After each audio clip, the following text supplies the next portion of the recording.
കേരളത്തിന്റെ സ്വന്തം Shri T V ടോമിനെ ഞാൻ സ്വാഗതം ചെയ്യുകയാണ്. ബഹുമാനം വെച്ച് സ്നേഹാദരങ്ങളോടെ ഈ ചടങ്ങിന്റെ ഭാഗമാകുന്നതായി.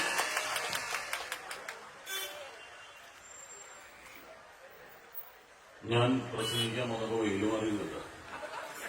അതാണ് അവർ ചോദിച്ചിട്ടാണ് എന്തുദ്ഘാടനത്തിന് എന്നെ വിളിക്കണം. ഐശ്വര്യം വന്നപ്പോ വെയിലു പറഞ്ഞത് എനിക്ക് എഴുതിയിരിക്കുന്ന അത്യുന്നതരായ ബഹുമാന്യരെ പ്രോട്ടോകോൾ തെറ്റിക്കുന്നതല്ല. നിങ്ങളോട് ചെയ്യാൻ പറ്റുന്ന ഏറ്റവും വലിയ ക്രൂരത എല്ലാവരുടെയും പേര് വായിക്കുക എന്നുള്ളതാണ്. കാരണം അത്ര ചൂടത്താണ് നിങ്ങൾ നിൽക്കുന്നത്. ഈ ഒരു ഉദ്ഘാടനം ജീവിതത്തിൽ ആരും മറക്കില്ല. അതൊരു ടെക്നിക്കായിരുന്നു.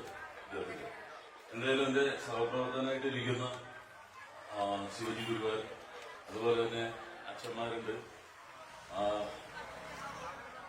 ഇതിന്റെ എല്ലാം കാരണക്കാരനായിട്ടുള്ളത് ജോസേട്ടനാണ്. ഞാൻ ചോദിച്ചു, ബാബു ജോസ്, അങ്ങനെ ഒരു ബാബുവിന്റെ കൂടെ ഒരു ജോസ് വരണമെങ്കിലുള്ള ഒരാളാണ് അദ്ദേഹം.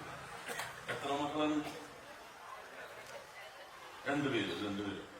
വളരെ ചെറിയ കമ്പനിയായിരുന്നല്ലേ, പ്രൊഡക്ഷൻ കമ്പനി. പക്ഷെ ഇന്ന് 5ഓളം സ്ഥാപനങ്ങൾ ഒരുമിച്ച് ഉദ്ഘാടനം ചെയ്യപ്പെടുകയാണ്. മികായൽ എന്ന് പറഞ്ഞാൽ അറിയോ? മികായൽ എന്ന് പറഞ്ഞാൽ എന്താണ്? മികായൽ എന്ന് പറഞ്ഞാൽ എന്താ? മികായൽ എന്ന് പറഞ്ഞാൽ എന്താണ്? മികായൽ എന്ന് പറഞ്ഞാൽ ആരാണ്?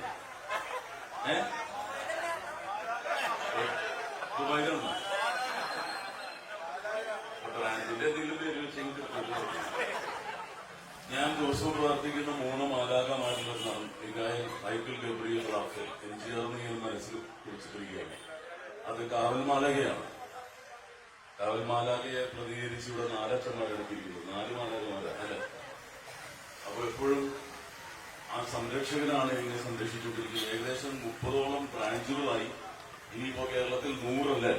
കേരളത്തിന്റെ ഒരറ്റം മുതൽ ഇങ്ങേറ്റം വരെ, അതായത് തിരുവനന്തപുരം, പേട്ടാമ്പുരിക്കുമ്പോൾ, ശ്രീകേരി, കടക്കാവ്, വർക്കല, പരവൂര്, കൊല്ലം, മണ്ടോതിട്ട്, ശാസ്താംകോട്ട, കരുനാഗപ്പള്ളി, കായംകുളം, മാവേലിക്കര, ചെങ്ങന്നൂര്, തിരുവല്ല, ചങ്ങനാശ്ശേരി, കോട്ടയം, ഏറ്റുമാനൂർ, കുളവൂർ, തൃപ്പൂണിത്തുറ, കൊച്ചി, എറണാകുളം, കപ്പലി, ആലുവ, തിരുവല്ല, കണ്ടമാലി, കൊച്ചി, ചാലക്കുടി, മലപ്പുറം, മുണ്ടൂർ, പുതുകാട്, അഞ്ചൂര്, തൃശ്ശൂർ, പാലക്കാട്, കുന്നത്തൂർ, ഷൊർണൂർ, ഒറ്റപ്പാലം, ലാച്ചേരി, മങ്കര, പറളി, ഒലവക്കോട് തൊട്ട് കാസർ ആഫ്രിക്കൻ ചെയ്തു. ഞാൻ ആശപ്പെടുന്നില്ല. കൊച്ചച്ഛനെന്താ വിളിച്ചു കൊടുക്കുന്നത് എന്ത്? അപ്പോ ഞാൻ ഈ അധികം നീട്ടുന്നില്ല. ഇതിന്റെ ഇപ്പോ ജ്വല്ലറിയുടെ ഉദ്ഘാടനമാണ്.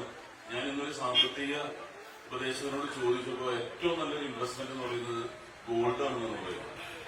അപ്പൊ ആ ഗോൾഡ് മേടിച്ചു വെച്ചിട്ടുണ്ടെങ്കിൽ ഒരിക്കലും നിങ്ങൾ ചതിക്കില്ല. 1 ഗ്രാമെങ്കിൽ 1 ഗ്രാം നിങ്ങളുടെ സമ്പാദ്യത്തിൽ സമ്പാദിച്ചു വെച്ചിട്ടുണ്ടെങ്കിൽ അത് ഭാവിയിൽ ഗുണം ചെയ്യും. പിന്നെ ആ ഗോൾഡ് മേടിക്കുമ്പോഴുള്ള ബില്ല് കണ്ടിട്ട് എന്തെങ്കിലും പ്രശ്നം ഉണ്ടെങ്കിൽ ഉടനെ തന്നെ ലാബിൽ ടെസ്റ്റ് ചെയ്യാം അല്ലെ? എന്തെങ്കിലും പ്രഷറാണോ അല്ലെങ്കിൽ ഷുഗറാണോ എന്നുള്ളതാണോ, അങ്ങനെ എല്ലാം കൂടി കൂടിച്ചേർന്ന. ഞാൻ ആദ്യമായിട്ടാണ് ഇങ്ങനെ 5 വ്യത്യസ്ത സ്ഥാപനങ്ങളുടെ ഉദ്ഘാടനത്തിന് സാക്ഷ്യം വഹിക്കുന്നത്. സാധാരണ ഏതെങ്കിലും ഒരു സ്ഥാപനമായിരിക്കും, അല്ലെങ്കിൽ അതുമായി ബന്ധപ്പെട്ടതായിരിക്കും. ഇതൊരു ബന്ധമില്ലാത്ത 5 സ്ഥാപനം. അത് യഥാർത്ഥത്തിൽ ജനങ്ങളെ സേവിക്കണമെന്ന് ഉദ്ദേശിച്ചുകൊണ്ട് തന്നെയാണ്. പണ്ട് ഞാനൊരു വീഡിയോ പാർക്ക്, അതായത് വീഡിയോ കാസറ്റ് എടുക്കുന്ന സ്ഥലത്ത് അവിടെ എഴുതിയിരിക്കുന്നത് താറാമുട്ട ലഭ്യമാണ്. വീഡിയോ കാസറ്റ് CD-യുടെ ഒപ്പം താറാമുട്ട. അപ്പൊ അദ്ദേഹത്തിന്റെ വീട്ടിൽ നിന്നുള്ള ഓർഗാനിക് ആയിട്ടുള്ളത് താറാമുട്ട കൂടി അവിടെ കിട്ടുന്നതാണ്. അപ്പൊ യഥാർത്ഥത്തില് വ്യത്യസ്തമായിട്ടുള്ള 5 മേഖലകളിലാണ് കൈവെക്കുന്നത്. അത് ജനങ്ങൾക്ക് ഉപകാരപ്രദമായിട്ടുള്ളതാണ്. തൊട്ടടുത്ത് പള്ളിയുണ്ട്.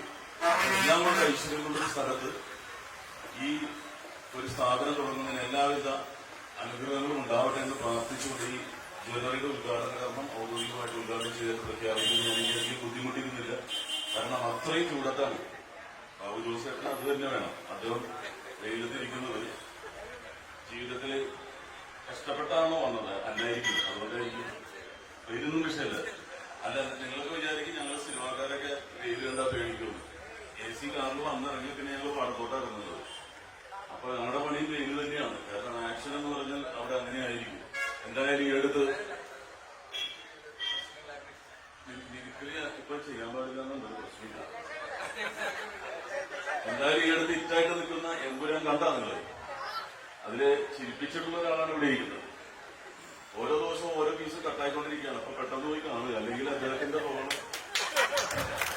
അദ്ദേഹം നമ്മുടെ കേരളത്തിലെ ഒരു പ്രശസ്തനായ ഒരാളുടെ ഭാഗമായിട്ടാണ് ചെയ്തിരിക്കുന്നത്. ഇനി അതിന് ബാൻ തന്നാൽ അതും പെട്ടാവും. അപ്പോ എന്തായാലും തൃശ്ശൂര് ബന്ധപ്പെട്ട ഒരു സ്ഥലമായതുകൊണ്ട് തൃശ്ശൂര് ബന്ധപ്പെട്ട ഒരാളുണ്ട്. അദ്ദേഹം ഉണ്ടായിരുന്നെങ്കിൽ നന്നായിരുന്നു. കാരണം അങ്ങനെയാണെങ്കിൽ പറഞ്ഞാല് നിഖായൻ എനിക്ക് വേണം, നിങ്ങളതെനിക്ക് തരണം, അങ്ങനെ പറഞ്ഞിരുന്ന ആള് ഇന്ന് കാലത്ത് മൊബൈലെടുത്തോട്ട് വെച്ചപ്പോ നിങ്ങളൊക്കെ ആരാ മാധ്യമോ? എനിക്ക് ജനങ്ങളോടെ പറയാനുള്ളൂ, നിങ്ങളോടൊന്നുമില്ല. ഈ പള്ളിയിലൊക്കെ കുരിശൊക്കെ പിടിച്ചിരിക്കുന്ന പോലെ. അപ്പൊ അങ്ങനെയാണ് അദ്ദേഹം ആരാണത്? പറഞ്ഞത് തരേണ്ട ആവശ്യമില്ല. അപ്പൊ ഞാൻ നിങ്ങളെ നിർത്തി ബുദ്ധിമുട്ടിക്കുന്നില്ല. ഈ പരിപാടി ഉദ്ഘാടനം ചെയ്തതായിട്ട് പ്രഖ്യാപിക്കുന്നു. അപ്പൊ ബാക്കി ഇനി ഒരുപാട് പേരിട്ടുണ്ട്. എല്ലാവരും പ്രസംഗിക്കുകയാണെങ്കിൽ അസലാവും എന്ന് മാത്രമേ എനിക്ക് പറയാൻ കഴിയൂ.